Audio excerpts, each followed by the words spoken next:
Raut sir, Amit Shah केंद्रीय मंत्री ने वो कह रहे कार्यक्रम में उन्होंने कहा कि प्रधानमंत्री के नेतृत्व में असंभव कार्य भी पूरा हो जाता है। बात करें अयोध्या की, उन्होंने कहा एक भी दिन बिना खून खराबे के ये कार्य पूरा हो। उनके इस बयान को किस तरह देखते हैं? गृह मंत्री जी की जानकारी के बारे में मुझे शंका है। अयोध्या का मंदिर बिना खून खराबे से नहीं हुआ है। दोनों कर सेवा में सैकड़ों कर सेवकों का बलिदान हुआ है, तब जाकर ही अयोध्या का मंदिर बना है। शिवसेना के भी लोग वहां थे, विश्व हिंदू परिषद के थे, और भी थे, बजरंग दल के थे। ये जानकारी उनको होनी चाहिए। शायद ये लोग नहीं होंगे, बीजेपी के लोग।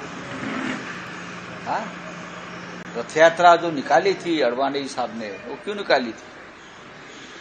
खून खराबा तो हुआ है। शरीर पूरी लाल हो गई थी, कर सेवकों के खून से बह रही थी, हमने देखा है। हाँ, ये तो बात छोड़िए। गोधरा साबरमती एक्सप्रेस क्यों हुआ?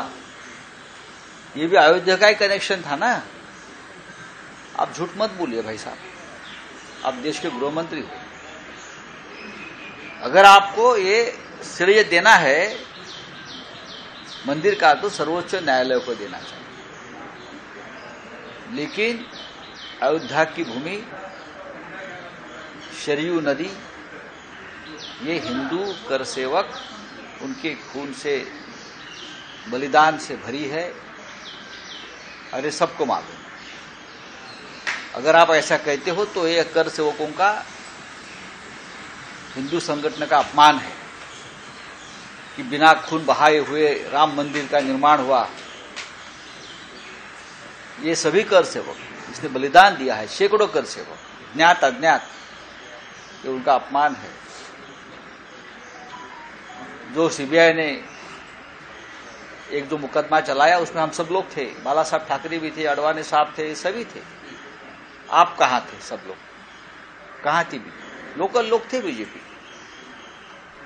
तो इस प्रकार से बात करना, एक तो राम मंदिर निर्माण का जो पूरा मूवमेंट है, इस मूवमेंट में जो लोगों ने बलिदान किया है, खून बहाया है, जेल में गए, मुकदमे झेले, उनका अपमान है। सर, दूसरा सवाल जानना चाहिए। कैग रिपोर्ट एक सामने है जिसमें 3 ऑफिसर को ट्रांसफर किया गया। आयुष्मान भारत घोटाला, नेशनल हाईवे घोटाला।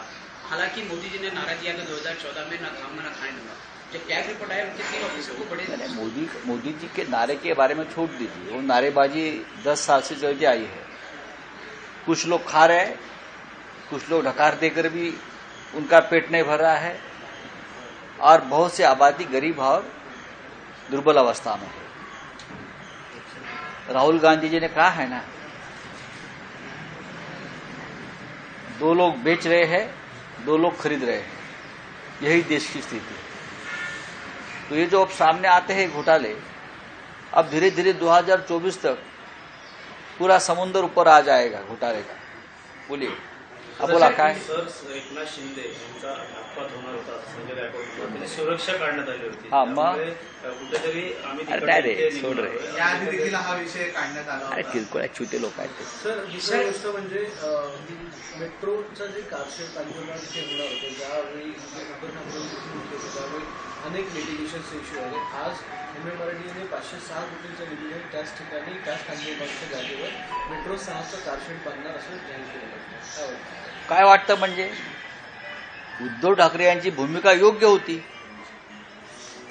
जे आरे आरे आरे आरे करत होते, आज शेवटी तुमचं सरकार आहे आणि तुम्हीही त्याच जागेवरती कारशेड उभी करताय।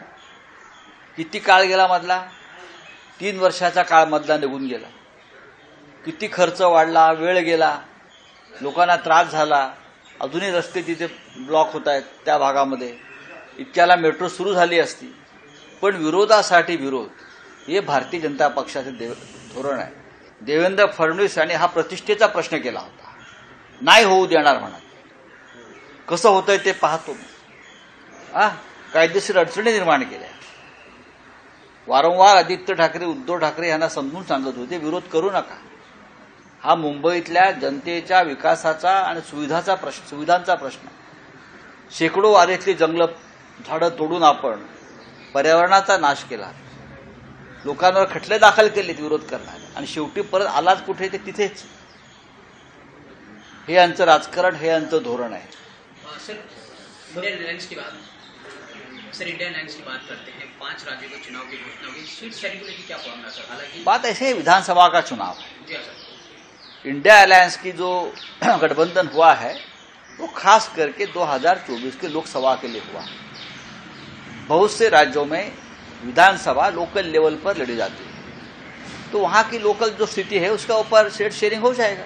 लोकसभा सीट शेयरिंग को लेकर हालांकि कुछ दिनों बाद ही सर, हालांकि इसको हम इंडिया अलायंस में चर्चा होती है लोकसभा चुनाव और उसके ऊपर हम सीमित रखें. अब राजस्थान में, मध्य प्रदेश में, तेलंगाना में, हाँ, या छत्तीसगढ़ में, यहाँ तो कांग्रेस है. बड़ी बात, बड़ी पार्टी कांग्रेस है, तो कांग्रेस तय करेगी किसको साथ लेना है, किसको साथ नहीं लेना है. सर अलायंस, हालांकि आप लोगों ने लोकसभा चुनाव के किया, कितने अनुमान बता सकते हैं कितनी सीटें? हालांकि बीजेपी दावा करती 300, आप लोग कितना दावा करते? क्या लोकसभा में? लोकसभा में बीजेपी सरकार नहीं बनेगी 2024 में. दावा की क्या बात है, दावा छोड़ दीजिए. मोदी जी प्रधानमंत्री नहीं रहेंगे, मैं इतना दावे के साथ कह सकता हूं. 2024 में बीजेपी की सरकार केंद्र में नहीं रहेगी. सर अमित शहांच्या बाबतीत त्यांनी ज्या प्रकारे वक्तव्य केलं की पंतप्रधान नरेंद्र मोदी यांच्या उपस्थितीमध्ये अनेक प्रश्न हे विदाऊट रक्तपात झाले केलेले आहेत, काय वाटतं?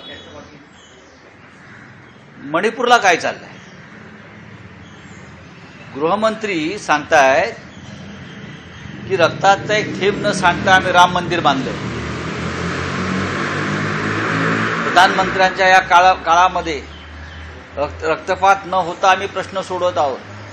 गृहमंत्र्यांकडे, देशाच्या गृहमंत्र्यांकडे इतकी अपूर्ण माहिती असावी हे दुर्दैव आहे. आजही काश्मीरमध्ये हत्या होत आहेत, आजही काश्मीरी पंडितांची घर वापसी झाली नाही, आजही सैनिकांना तिकडे बलिदान द्यावं लागत आहे. ते काय रक्त नसून का पाणी आहे का झेलमचं? मणिपूरमध्ये आजही रक्तपात सुरू आहे, गृहमंत्री रोखू शकलेले नाहीत. हा काय प्रकार आहे? आता प्रश्न राहिला अयोध्येचा, राम मंदिराचा. की अयोध्येच्या संदर्भात त्यांचं असं वक्तव्य आहे की रक्ताचा एक थेंब न सांडता आम्ही राम मंदिर उभं करत आहोत असं सांगणं, हा 2 करसेवांमध्ये शेकडो करसेवकांनी जे बलिदान दिलं, रक्त सांडलं, मृत्यूला कवटाळलं, हा त्यांचा अपमान आहे. शेकडो करसेवकांनी राम मंदिरासाठी बलिदान दिलेलं आहे. आम्ही डोळ्याने पाहिलेलं आहे. तुरुंगात गेले, गोळ्या झाल्या, शरयू नदी रक्तानं करसेवकांच्या लाल झाली होती. तिथे पाणी नव्हतं तर रक्त वाहत होतं, आम्ही डोळ्याने पाहिलेलं आहे. आम्ही तिथे उपस्थित होतो सगळे. आणि तुम्ही म्हणता रक्ताचे एक थेंब ना सांडता राम मंदिर मिळालं. तुम्ही नसाल त्या लढाईमध्ये, कदाचित तुम्ही नसाल, आजचे राज्यकर्ते नसतील, पण त्या शिवसेना, बजरंग दल, विश्व हिंदू परिषद असे प्रमुख हिंदुत्ववादी लोक होते आणि अनेक कोणत्याही राजकारणाशी संबंधित नसलेले कार्यकर्ते तिकडे मोठ्या संख्येने आले होते. गोध्राकांड काय होतं? गोध्राकांडाचा संबंध सुद्धा अयोध्येशी जोडला जातोय ना, मग ते बलिदान नाही का? साबरमती एक्सप्रेस हे जे कांड झालं हे सुद्धा अयोध्येशी संदर्भातच कांड होतं. तेही तुम्ही विसरलात सत्तेवर आल्यावर. अमित शहा यांनी ज्या प्रकारचं विधान केलेलं आहे हे शेकडो हजारो करसेवकांच्या बलिदानाचा अपमान करणारं हे विधान आहे. शिवसैनिकांचे मृत्यू झाले तिथे. उंटावर चढलेले कोठारे बंधू शिवसैनिक होते, हे काय लपून राहिलं? असंख्य लोक तुरुंगात गेले, अनेकांना खटल्यांना सामोरं जावं लागलं. हे काय बलिदान नाही? आणि तुम्ही आता सांगताय की हे त्याचं श्रेय तुम्ही नरेंद्र मोदींना देता. आज हे मंदिर उभं होतंय त्याचं श्रेय करसेवकांबरोबर, त्यांच्या बलिदानाबरोबरच सर्वोच्च न्यायालयाला द्यायला पाहिजे. बस, बाकी कोणाचं श्रेय नाही. चलिए. शरद पवारचा राजीनामा देण्याचं मागचं कारण म्हणजे सुप्रिया सुळेंना अध्यक्ष बनवत होतं आणि भाजप सोबत जायचं होतं असं छगन भुजबळांनी गौप्यस्फोट केला. काय वाटतं? ते जाताना देखील बोलले की मी जाऊन बघून येतो आणि सत्तेत सामील झाले. काय तुम्ही ह्यांच्यावरती विश्वास ठेवताय? ईडी आणि सीबीआयला घाबरून पळून गेलेले लोक आहेत बरं का. तुम्ही ह्यांच्यावरती कशाला विश्वास ठेवताय? शरद पवार असतील, उद्धव ठाकरे असतील, यांच्या पाठीत ज्याने खंजीर को बसला आणि पळून गेले भाजपच्या तंबूत आणि गोटात, हे सगळे डरपोक नंबर 1. भविष्यात कोणीतरी सिनेमा काढला पाहिजे, डरपोक नंबर 1. या डरपोक नंबर 1 मधले हे सगळे व्हिलन आहेत या चित्रपटाच्या पडद्यावर. काही नाही, यांचं ऐकू नका तुम्ही. हे महाराष्ट्राला गुमराह करण्याचा प्रयत्न करतात. मला माहिती आहेत, मला पडद्यामागच्या सगळ्या घडामोडी माहिती आहेत. काय झालं, काय घडलं, काय घडणार आहे आणि उद्या काय घडणार आहे. सर, इसी पे हिंदी में सवाल जानना चाहिए. छगन भुजबल एक बयान. अरे छगन भुजबल के ऊपर क्यों विश्वास रखते हो आप? जो आदमी पहले बालासाहब ठाकरे के साथ बेईमानी करके चले गए, बाद में उनके मेंटोर शरद पवार साहब को गाली देकर भाग गए, ये डरपोक लोग हैं. ये ईडी सीबीआई के डर से भाग गए और कुछ नहीं है. वो बोलेंगे और आप सुनेंगे. जनता विश्वास नहीं रखते उनके ऊपर. सब कुछ जो दिया है ये लोगों को, ये बाला साहब ठाकरे और शरद पवार साहब ने दिया है. सब कुछ. आप उनसे ईमान नहीं रख पाते तो आपके शब्दों पर कौन विश्वास रखेगा?